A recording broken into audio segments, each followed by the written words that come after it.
Chapter 28 Reunion Week after week glided away in the St. Clair mansion, and the waves of life settled back to their usual flow, where that little bark had gone down. For how imperiously, how coolly in disregard of all one's feelings does the hard, cold, uninteresting course of daily realities move on. Still must we eat and drink and sleep, and wake again. Still bargain, buy, sell, ask and answer questions, pursue in short 1,000 shadows, though all interest in them be over, the cold mechanical habit of living remaining, after all vital interest in it has fled. All the interests and hopes of St. Clair's life had unconsciously wound themselves around this child. It was for Ava that he had managed his property. It was for Ava that he had planned in the disposal of his time, and to do this and for Ava to buy, improve, alter, and arrange or dispose something for her, had been so long his habit that now she was gone, there seemed nothing to be thought of and nothing to be done. True, there was another life, a life which once believed in stands as a solemn, significant figure before the otherwise unmeaning ciphers of time, changing them to orders of mysterious, untold value. St. Clair knew this well, and often, in many a weary hour, he heard that slender, childish voice calling him to the skies, and saw that little hand pointing to him the way of life, but a heavy lethargy of sorrow lay on him. He could not arise. He had one of those natures which could better and more clearly conceive of religious things from its own perceptions and instincts than many a matter-of-fact and practical Christian. The gift to appreciate and the sense to feel the finer shades and relations of moral things often seems an attribute of those whose whole life shows a careless disregard of them. Hence more Byron goeth often speak words more wisely descriptive of a true religious sentiment than another man, whose whole life is governed by it. In such minds disregard of religion is a more fearful treason, a more deadly sin. St. Clair had never pretended to govern himself by any religious obligation, and a certain finesse of nature gave him such an instinctive view of the extent of the requirements of Christianity, that he shrank by anticipation from what he felt would be the exactions of his own conscience. If he once did resolve to assume them, for so inconsistent in human nature, especially in the idea that not to undertake a thing at all seems better than undertake and come short. Still, St. Clair was in many respects another man. He read his little Ava's Bible seriously and honestly. He thought more soberly and practically of his relations to his servants, enough to make him extremely dissatisfied with both his past and present course. And one thing he did soon after his return to New Orleans, and that was to commence the legal steps necessary to Tom's emancipation, which was to be perfected as soon as he could get through the necessary formalities. Meantime he attached himself to Tom more and more every day. In all the wide world there was nothing that seemed to remind him so much of Ava, and he would insist on keeping him constantly about him, and fastidiously and unapproachable as he was with regard to his deeper feelings. He almost thought aloud to Tom. Nor would anyone have wondered at it, who had seen the expression of affection and devotion with which Tom continually followed his young master. "Well, Tom," said St. Clair the day after he had commenced the legal formalities for his enfranchisement, "I'm going to make a free man of you, so have your trunk ready, and get ready to set out for Kentuck." The sudden light of joy that shone in Tom's face as he raised his hands to heaven, his emphatic "Bless the Lord," rather discomposed St. Clair. He did not like it that Tom should be so ready to leave him. "You haven't had such a bad time here, that you need to be in such a rapture, Tom," he said dryly. "No, no, master, that ain't it.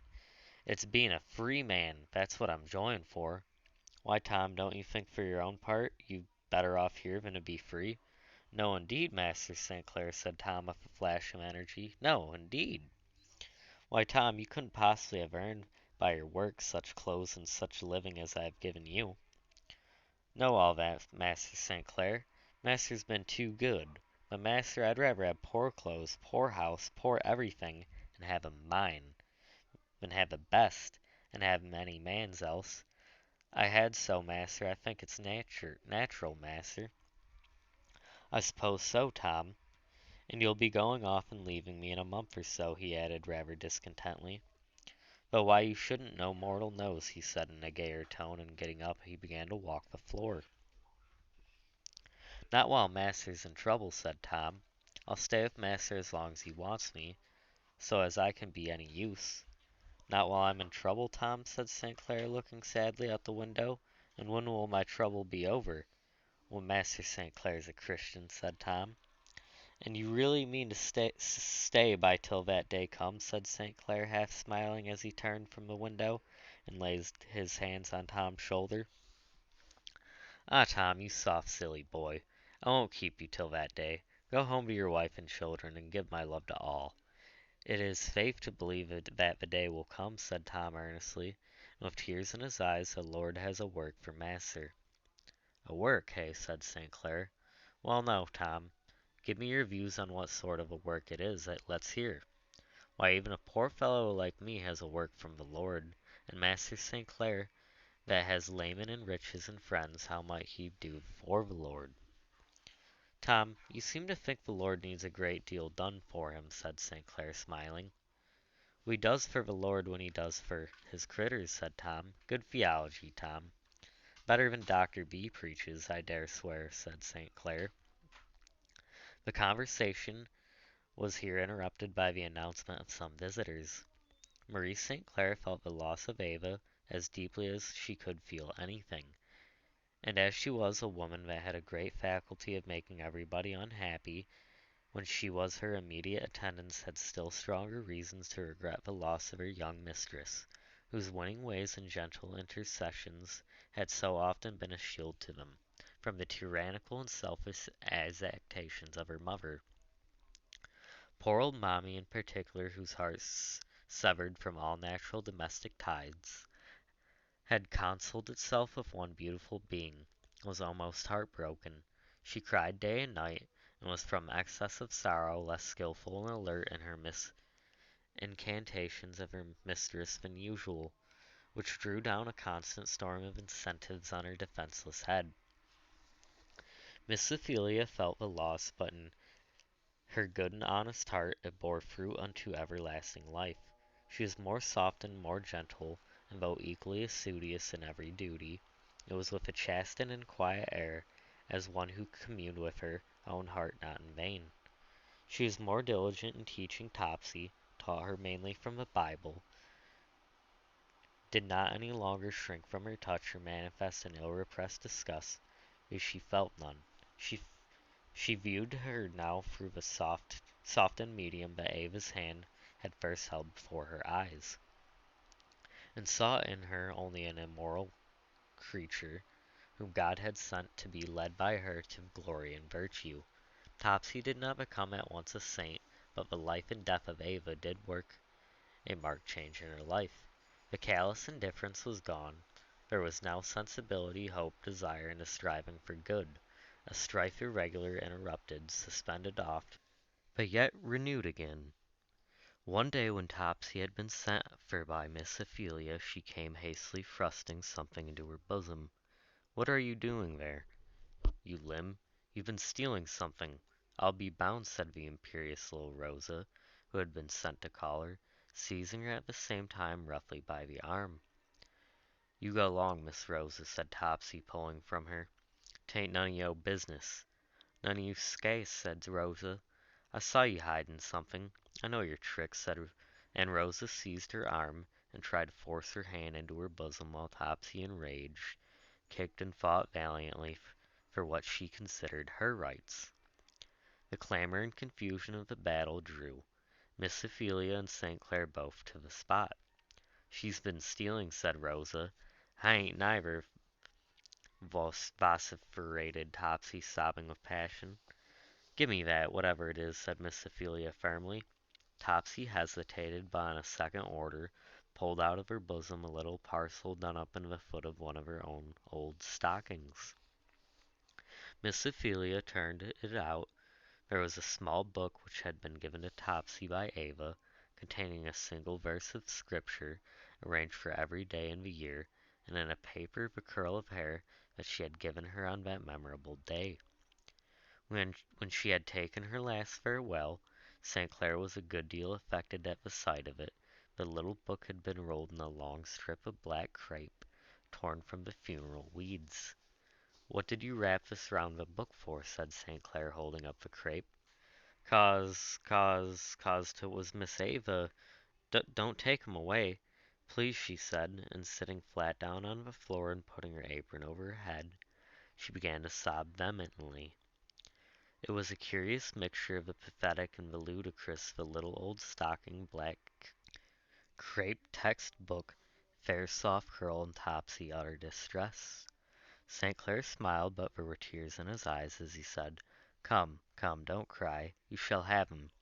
And putting them together, he threw them into her lap, and drew Miss Ophelia with him into the parlor. "I really think you can make something of that concern," he said, pointing with his thumb backward over his shoulder. "Any mind that is capable of a real sorrow is capable of good. You must try and do something with her." "The child has improved greatly," said Miss Ophelia. "I have great hopes of her. But Augustine," she said, laying her hand on his arm, "one thing I want to ask. Who is this child to be, yours or mine?" "Why, I gave her to you," said Augustine. "But not legally. I want her to be mine legally," said Miss Ophelia. "Whoa, cousin," said Augustine. "What will the Abolition Society think? They'll have a day of fasting appointed for this black siding, if you become a slaveholder." "Oh, nonsense! I want her mine, that I may have a right to take her to the free states and give her her liberty. That all I am trying to do to not be undone. Oh, cousin, what an awful doing! Evil that good may come. I can't encourage it." "I don't want you to joke, but to reason," said Miss Ophelia. "There is no use in my trying to make this child a Christian child, unless I save her from all the chances and reverses of slavery. And if you really are willing, I should take her. I want you to give me a deed of gift or some legal paper." "Well, well," said St. Clair, "I will," and he sat down and unfolded a newspaper to read. "But I want it done now," said Miss Ophelia. "What's the hurry?" "Because now is the only time there ever is to do anything," said Miss Ophelia. "Come now, here's paper, pen, and ink. Just write a paper." St. Clair, like most men of his class of mind, cordially hated the present tense of action generally, and therefore he was considerably annoyed by Miss Ophelia's downrightness. "Why, what's the matter?" said he. "Can't you take my word? One would think that you had taken the lessons of the Jews, coming at a fellow so." "I want to make sure of it," said Miss Ophelia. "You may die or fail, and then Topsy be hustled off to auction spite of all I can do." "Really, you are quite provident. Well, seeing I'm in the hands of a Yankee, there is nothing for it but to concede," and St. Clair rapidly wrote off a deed of gift, which, as he was well versed in the forms of law, he could easily do, and signed his name to in sprawling capitals, concluding by a tremendous flourish. "There isn't that black and white now, Miss Vermont," he said as he handed it to her. "Good boy," said Miss Ophelia, smiling. "But must it not be witnessed?" "Oh, bother, yes. Here," he said, opening the door into Marie's apartment. "Marie's cousin wants your autograph. Just put your name down here." "What's this?" said Marie as she ran over the paper. "Ridiculous! I thought cousin was too pious for such horrid things," she added. She carelessly wrote her name. "But if she has a fancy for that article, I am sure she's welcome." "There now, she's yours, body and soul," said St. Clair, handling the paper. "No more mine now than she was before, Miss Ophelia. Nobody but God has a right to give her to me, but I can protect her now." "Well, she's yours by a fiction of law, then," said St. Clair as he turned back into the parlor and sat down to his paper. Miss Ophelia, who seldom sat much in Marie's company, followed him into the parlor, having first carefully laid away the paper. "Augustine," she said suddenly as she sat knitting, "have you ever made any provision for your servants in case of your death?" "No," said St. Clair as he read on. and all your indulgence to them may prove a great cruelty by and by. St. Clair had often thought the same thing himself, but he answered negligently. Well, I mean to make a provision by and by. When? Said Miss Ophelia. Oh, one of these days. What if you should die first? Cousin, what's the matter? Said St. Clair, laying down his paper and looking at her. Do you think I show symptoms of yellow fever or cholera that you are making post-mortem arrangements with such zeal? In the midst of life we are in death, said Miss Ophelia. St. Clair rose up, and laying the paper down carelessly, walked to the door that stood open to the veranda, to put an end to a conversation that was not agreeable to him. Mechanically he repeated the last word again, death! And as he leaned against the railings and watched the sparkling water as it rose and fell on the mountain, and as in a dim and dizzy haze saw flowers and trees and vases of the courts, he repeated again the mystic words so common in every mouth, yet such fearful power, death! Strange that there should be such a word, he said, and such a thing, and we ever forget it, that one should be living warm and beautiful, full of hopes, desires, and wants, one day, and the next be gone, utterly gone, and forever. It was a warm golden evening, and as he walked to the other end of the veranda, he saw Tom busily intent on his Bible, pointing as he did so with his finger to each successive word, and whispering them to himself with an earnest air. Want me to read to you, Tom? Said St. Clair, seating himself carelessly by him. If master pleases, said Tom gratefully. Master makes it so much plainer. St. Clair took the book and glanced at the place and began reading one of the passages which Tom had designated by the heavy marks around it. It ran as follows: When the Son of Man shall come in his glory, and all his holy angels with him, then shall he sit upon the throne of his glory, and before him shall be gathered all nations, and he shall separate them one from another as a shepherd divideth his sheep from the goats. St. Clair read on in an animated voice till he came to the last of the verses. Then shall the king say unto him on his left hand, Depart from me, ye cursed, into everlasting fire, for I was an hungered, and ye gave me no meat. I was thirsty, and ye gave me no drink. I was a stranger, and ye took me not, and naked, and ye clothed me not. I was sick and in prison, and ye visited me not. Then shall they answer unto him, Lord, when saw we thee an hungered, or athirst, or a stranger, or naked, or sick, or in prison, and did not minister unto thee?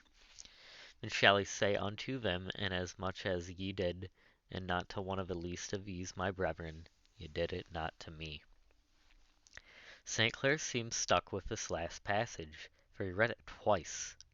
The second time slowly, and as if he were revolving the words in his mind. Tom, he said, these folks that get such hard measure seem to have been doing just what I have, living good, easy, respectable lives, and not troubling themselves to inquire how many of their brethren were hungry or athirst or sick or in prison. Tom did not answer. St. Clair rose up and walked thoroughly up and down the veranda, seeming to forget everything in his own thoughts. So absorbed was he that Tom had to remind him twice that the tea-bell had rang before he could go get his attention. St. Clair was absent, and he thoughtful all tea time. After tea, he and Maria and Miss Ophelia took possession of a parlor almost in silence. Marie disposed herself on a lounge under a silken mosquito curtain, and was soon sound asleep. Miss Ophelia silently busied herself with her knitting. St. Clair sat down to the piano, and began playing a soft and melancholy movement with a Aeolian accompaniment. He seemed in a deep reverie, and to be soliloquizing to himself by music. After a little he opened one of the drawers, took out an old music book whose leaves were yellow with age, and began turning it over. There, he said to Miss Ophelia, this was one of my mother's books, and here is her handwriting. Come and look at it. She copied and rearranged this from Mozart's Requiem. Miss Ophelia came accordingly. It was something she used to sing often, said St. Clair. I think I can hear her now. He struck a few majestic chords and began singing that grand old Latin piece, the Dies Irae. Tom, who was listening in the outer veranda, was drawn by the sound to the very door, where he stood earnestly. He did not understand the words, of course, but the music and manner of singing appeared to affect him strongly, especially when St. Clair sang the more pathetic parts. Tom could have sympathized more heartily if he had known the meaning of the beautiful words. These lines have been thus rather inadequately translated to "Think, O Jesus, for what reason thou endurest Earth's spite and treason, nor me lose in that dread season. Seeking me, thy worn feet hasted, on the cross thy soul death tasted, let not all these toils be wasted." St. Clair threw a deep and pathetic expression into the words, for the shadowy veil of years seemed drawn away, and he seemed to hear his mother's voice leading his. Voice and instrument seemed both living and threw out with vivid sympathy those strains which the ethereal Mozart first conceived as his own dying requiem. When St. Clair had gone singing, he sat leaning his head upon his hand a few moments, and then began walking up and down the floor. "What a sublime conception is that of a last judgment," said he, "a righting of all the wrongs of ages, a solving of all mortal problems by an unanswerable wisdom." "It is indeed a wonderful image. It is a fearful one to us," said Miss Ophelia. "It ought to be one to me, I suppose," said St. Clair, stopping. "Thoughtfully I was reading to Tom this afternoon that chapter in Matthew that gives us an account of it. I have been quite struck with it. One should have expected some terrible enormities charged to those who are excluded from heaven, as the reason, but no. They are condemned for not doing positive good, as if that included every possible harm." "Perhaps," said Miss Ophelia, "it is impossible for a person who does no good not to do harm." "And what," said St. Clair, speaking abstractedly, "but with deep feeling, what shall be said of one whose own heart, whose education, and the wants of society have called in vain to some noble purpose, who has floated on a dreamy, neutral spectator of the struggles, agonies, and wrongs of man when he should have been a worker?" "I should say," said Miss Ophelia, "that he ought to repent and begin now." "Always practical and to the point," said St. Clair, his face breaking out into a smile. "You never leave me any time for general reflections, cousin. You always bring me short up against the actual present. You have a kind of eternal now, always in your mind." "Now is all the time I have anything to do with," said Miss Ophelia. "Dear little Ava, poor child," said St. Clair. "She had set her little simple soul on a good work for me." It was the first time since Ava's death they had ever said as many words as these to her, and he spoke now evidently repressing very strong feeling. "My view of Christianity is such," he added, "that I think no man can consistently profess it without throwing the whole weight of his being against this monstrous system of injustice that lies at the foundation of all our society, and if need be, sacrificing himself in the battle.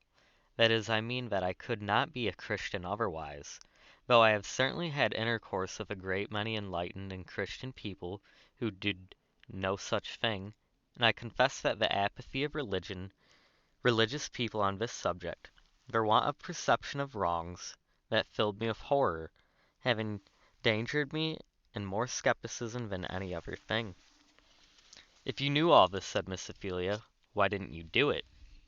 "Oh, because I have had only that kind of benevolence which consists in lying on a sofa and cursing the church and clergy for not being martyrs and confessors. One can see, you know, very easily how others ought to be martyrs." "What are you going to do differently now?" said Miss Ophelia. "God only knows the future," said St. Clair. "I am braver than I was, because I have lost all, and he who has nothing to lose can afford all risks." "What are you going to do?" "My duty, I hope, to the poor and lowly, as fast as I find it out," said St. Clair, "beginning with my own servants, for whom I have yet done nothing, and perhaps at some future day it may appear that I could do something for a whole class, something to save my country from the disgrace of that false position in which she now stands before all civilized nations." "Do you suppose it's possible that a nation ever will voluntarily emancipate?" said Miss Ophelia. "I don't know," said St. Clair. "This is a day of great deeds. Heroism and disinterest are rising up.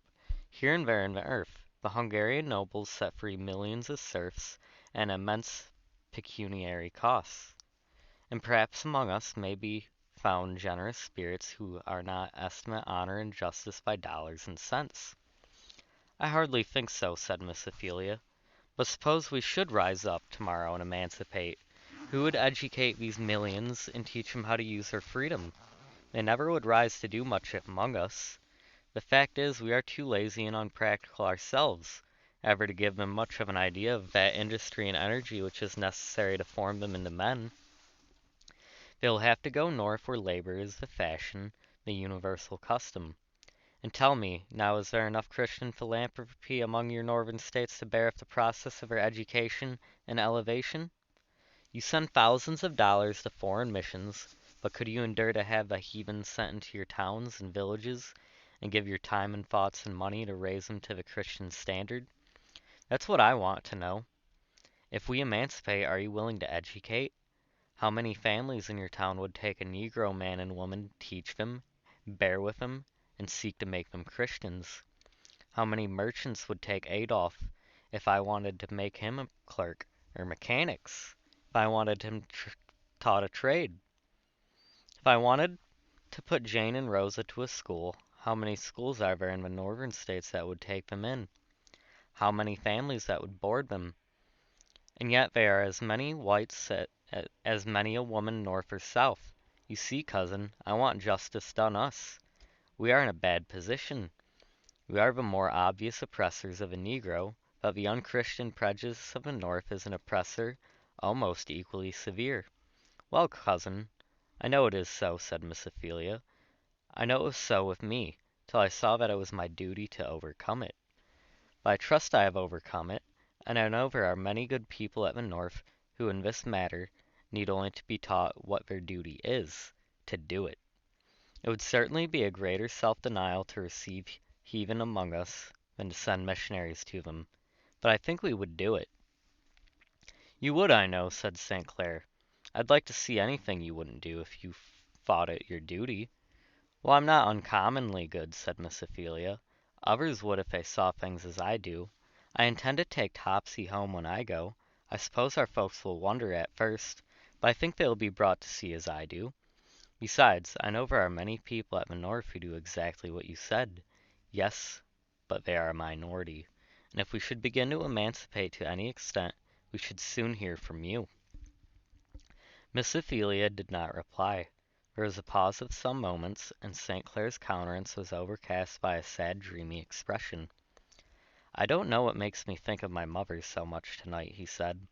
I have a strange kind of feeling, as if she were near me, and I keep thinking of things she used to say. Strange what brings these past things so vividly back to us sometimes. St. Clair walked up and down the room for some minutes more, and then said, I believe I'll go down street a few moments and hear the news tonight. He took his hat and passed out. Tom followed him to the passage out of the court and asked if he should attend him.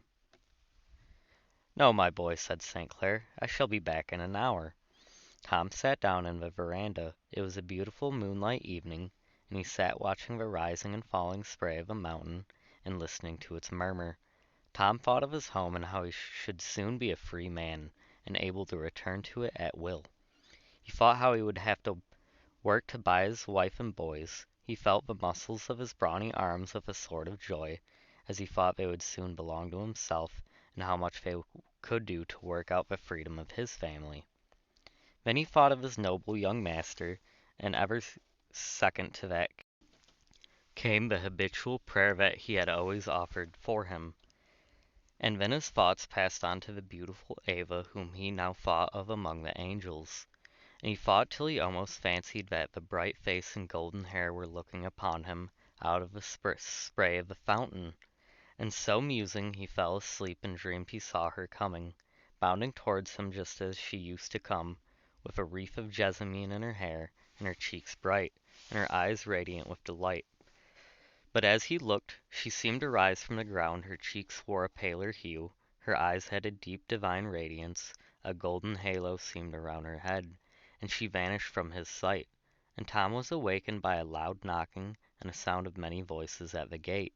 He hastened to undo it, and with smothered voices and heavy tread came several men bringing a body wrapped in a cloak and lying on a shutter. The light of a lamp fell full of the face, and Tom gave a wild cry of amazement and despair that rung through all the galleries. As the men advanced with their burden to the open parlor door where Miss Ophelia still sat knitting. St. Clair had turned into a cafe to look over an evening paper. As he was reading, an array arose between two gentlemen in the room, who were both partially intoxicated. St. Clair and one of the two others made an effort to separate them, and St. Clair received a fatal stab in the side with a bowie knife, which he was attempting to wrest from one of them. The house was full of cries and lamentations, shrieks and screams. Servants frantically tearing their hair, throwing themselves on the ground, or running distractedly about lamenting. Tom and Miss Ophelia alone seemed to have any presence of mind, for Marie was in strong hysteric convulsions. At Miss Ophelia's direction, one of the lounges in the parlor was hastily prepared, and a bleeding form laid upon it. St. Clair had fancied through pain and loss of blood, but as Miss Ophelia applied restoratives, he revived, opened his eyes, looked fixedly on them, looked earnestly around the room, his eyes traveling wistfully over every object, and finally they rested on his mother's picture. The physician now arrived and made his examination. It was evident from the expression of his face that there was no hope, but he applied himself to dressing the wound, and he and Miss Ophelia and Tom proceeded composedly with this work amid the lamentations and sobs and cries of the affrighted servants who had clustered around the doors and windows of the veranda. "Now," said the physician, "we must turn all these creatures out. All depends on his being kept quiet." St. Clair opened his eyes and looked fixedly on the distressed beings, whom Miss Ophelia and the doctor were trying to urge from the apartment. "Poor creatures," he said, and an expression of bitter self-reproach passed over his face. Adolphe absolutely refused to go. Terror had deprived him of all presence of mind. He threw himself along the floor, and nothing could persuade him to rise. The rest yielded to Miss Ophelia's urgent representations that their master's safety depended on their stillness and obedience.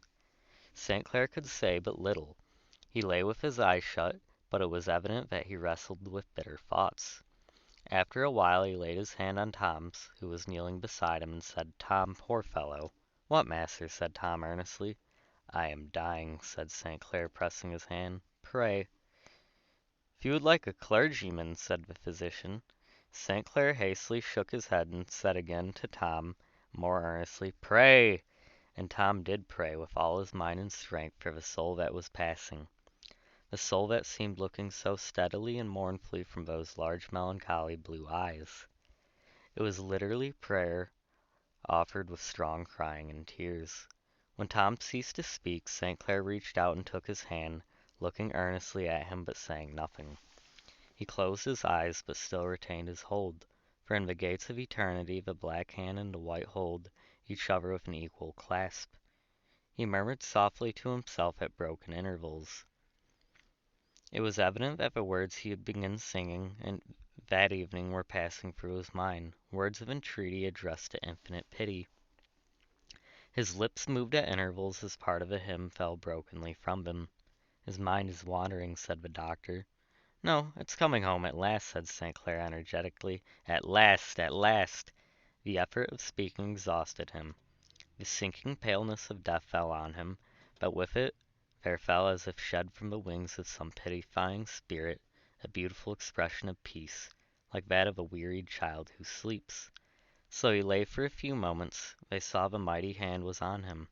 Just before the spirit parted, he opened his eyes with a sudden light, as of joy and recognition, and said, "Mother!" and then he was gone.